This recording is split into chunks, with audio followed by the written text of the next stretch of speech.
Hola a todos, hoy les vamos a hablar sobre el trabajo final de finanzas aplicadas al marketing. Mi grupo está conformado por Karelin Rodríguez y mi persona es Jesús David Colina.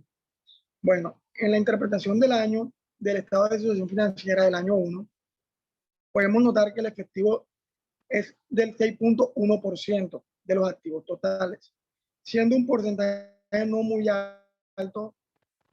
En cambio, vemos que las cuentas por cobrar están menos, dando a entender que la empresa realiza bastantes ventas a crédito, de lo cual sugerimos hacer más cobros en el menor tiempo posible.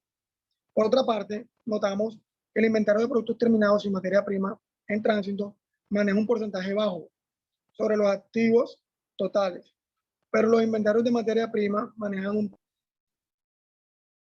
del 18.9%, dando a entender que la empresa compra bastante insumo para el proceso de transformación y terminación.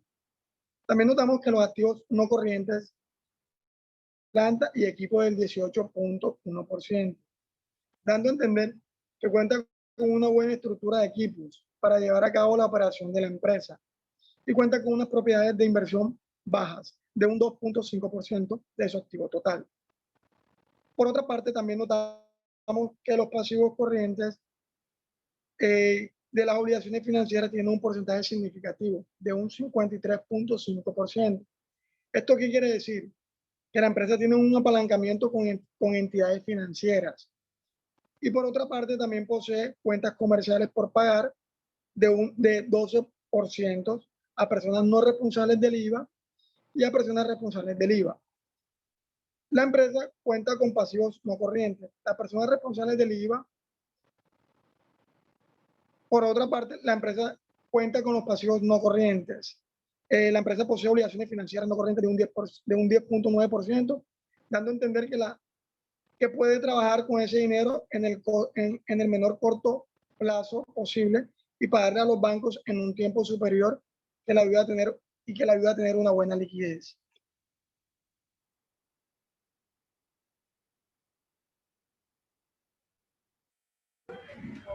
Ok, yo les hablaré un poco de la estructura financiera del año 1, en donde vimos que el 100% del activo se parte de la siguiente forma. El 79.4% del activo corriente, y para el activo no corriente tenemos el 20.6%.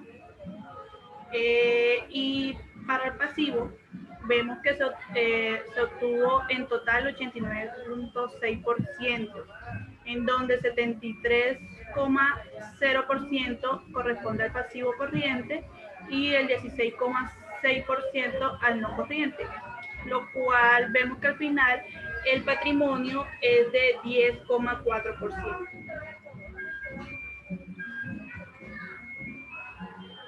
Ahora seguimos en el año 2, compañeros.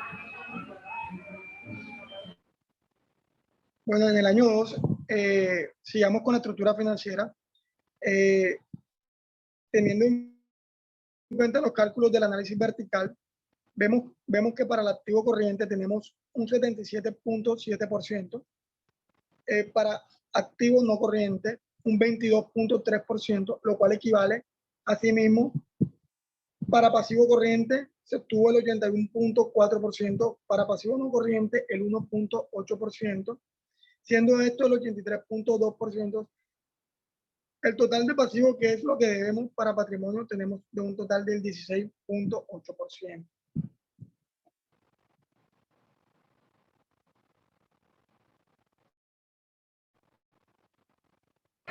Luego vemos que para el estado de resultados en el año 1 tenemos la siguiente interpretación, donde notamos que el costo de ventas sobre ventas tiene un porcentaje del 91,5%. Esto da a entender que el costo es muy alto para el proceso de comercialización que se realiza, que se recomienda buscar. Indagar con nuevos proveedores donde puedan tener mejores precios y calidad para así tener una utilidad bruta más alta. Y por otro lado vemos los gastos de administración y venta, que son casi la mitad de la utilidad bruta. Que esto nos da a entender que la empresa le está quedando una utilidad operacional del 41,1%, indicando que su operación no es muy alta. Y por otra parte, los gastos financieros son altos porque se llevan más del 60% de utilidad operacional, dando a entender que hay que revisar los gastos de administración y de ventas de la empresa y que por ende hay que minimizar los gastos financieros. También notamos que hubieron otros ingresos que subieron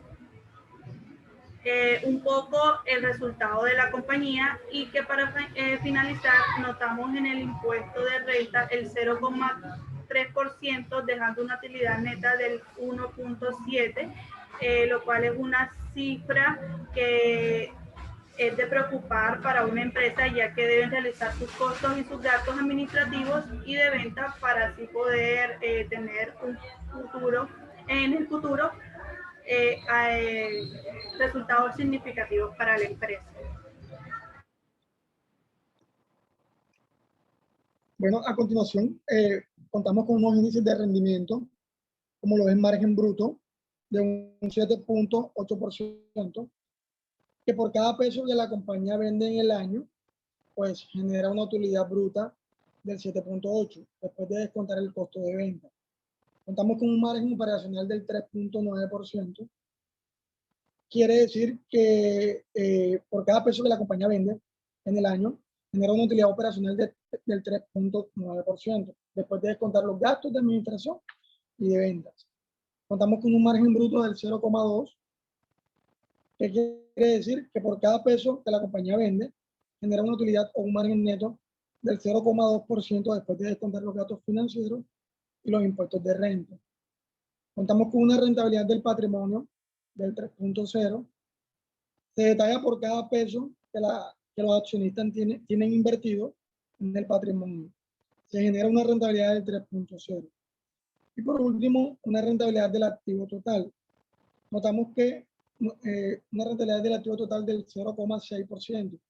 Notamos que por cada peso que la compañía tiene invertido en activos totales, genera una rentabilidad y un rendimiento del 0,6%.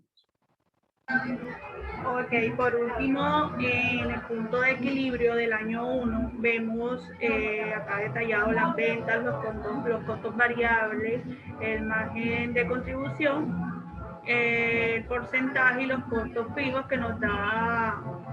De acuerdo a esto, se deduce que la cantidad de ingresos que necesita la empresa en el año 1 o que necesitaba la empresa en el año 1 para cubrir sus gastos antes de lograr una ganancia es igual o superior a 239.137,2%. Entonces luego pasamos efectos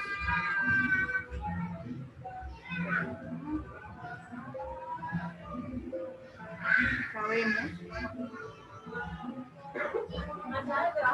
Vamos a proseguir dando los conceptos. Comenzamos por la evolución del patrimonio, tendencias del mercado, donde vemos que tendencia es la inclinación de las posibles ventas futuras. La tendencia de las ventas se analiza considerando la tendencia de la venta de gestiones pasadas. Con este grado de inclinación o la tendencia de ventas de gestiones pasadas, se tendrá una idea de las posibles ventas de los futuros periodos. Bueno, en la segunda vemos tendencia en costos y gastos. De acuerdo al contenido, perdón, se define a cada uno de los términos siguientes.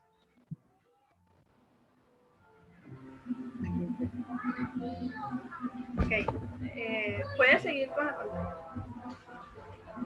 Crecimiento del activo.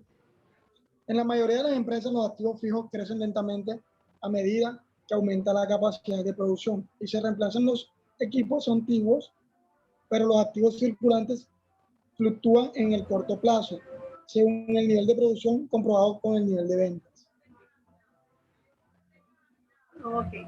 En las tendencias de los costos y gastos se relacionan básicamente con las áreas de presupuestación, control y reducción de costes, fijación de tasas y precios públicos, medida de la actuación, evaluación de programas y toma de decisiones de tipo económico.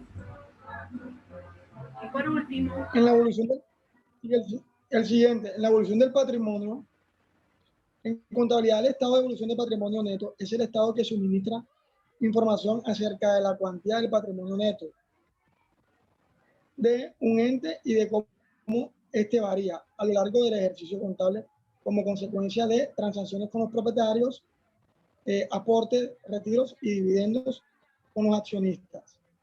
El resultado del periodo se denomina ganancia o superávit, cuando aumenta el patrimonio, y pérdida o déficit en el caso contrario. El estado de evolución del patrimonio neto es uno de los estados contables más básicos que hay.